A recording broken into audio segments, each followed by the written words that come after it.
ದಿನಾಂಕ 8-3-2025 ಮಂಜುಶ್ರೀ ಶಾಲೆಯಲ್ಲಿ ಪ್ರತಿ ವರ್ಷದಂತೆ ಈ ವರ್ಷವೂ ಕೂಡ 10ನೇ ತರಗತಿ ವಿದ್ಯಾರ್ಥಿಗಳಿಗೆ ಬೀಳ್ಕೊಡುಗೆ ಕಾರ್ಯಕ್ರಮವನ್ನು ಎಲ್ಲಾ ಪೋಷಕರು ಹಾಗೂ ವಿದ್ಯಾರ್ಥಿಗಳೊಂದಿಗೆ ಬಹಳ ವಿಜೃಂಭಣೆಯಿಂದ ಆಚರಿಸಲಾಯಿತು.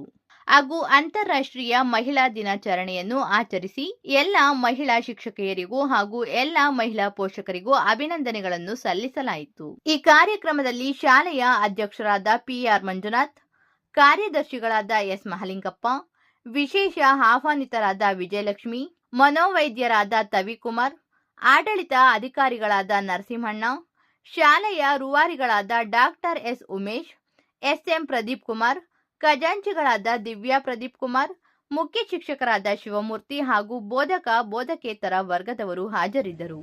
ವಿದ್ಯಾಭ್ಯಾಸವನ್ನ ಮಾಡುವಂತೆ ಇರಲಿಲ್ಲ. 4 ಗೋಡೆಗಳ ಮಧ್ಯೆ ಮಾತ್ರ ಇದ್ದು ಅವಳು ಮನೆಯಲ್ಲಿ ಮಾತ್ರ ಇರಬೇಕಾಗಿತ್ತು. ಯಾವುದೇ ವಿದ್ಯಾಭ್ಯಾಸದಲ್ಲಿ ಯಾವುದೇ ಕಾರ್ಯಕ್ರಮಗಳಲ್ಲಿ ಪಾಲ್ಗೊಳ್ಳುವಂತಿರಲಿಲ್ಲ. ಹಾಗೇನೆ ಏನಿದ್ರು ಪುರುಷರು ಮಾತ್ರ ಶಿಕ್ಷಣವನ್ನ ಪಡೆಯಬೇಕಾಗಿತ್ತು. ಈ ಒಂದು ವ್ಯವಸ್ಥೆಯಲ್ಲಿ ಸ್ತ್ರೀಗೆ ಯಾವುದೇ ಒಂದು ಸ್ವಾತಂತ್ರ್ಯ ಖಂಡಿತವಾಗ್ಲೂ ಇರಲಿಲ್ಲ. ಇತ್ತೀಚೆಗೆ ನಾನು ನೋಡ್ತಾ ಇದ್ರೆ ಅದಕ್ಕೆ ಹೇಳೋದು ಕಾಲ ಯಾವತ್ತೂ ಬದಲಾಗುತ್ತೆ ಅಂತ. ಇತ್ತೀಚಿನ ದಿನಗಳಲ್ಲಿ ನಾವು ನೋಡಿದಾಗ ಹೆಣ್ಣು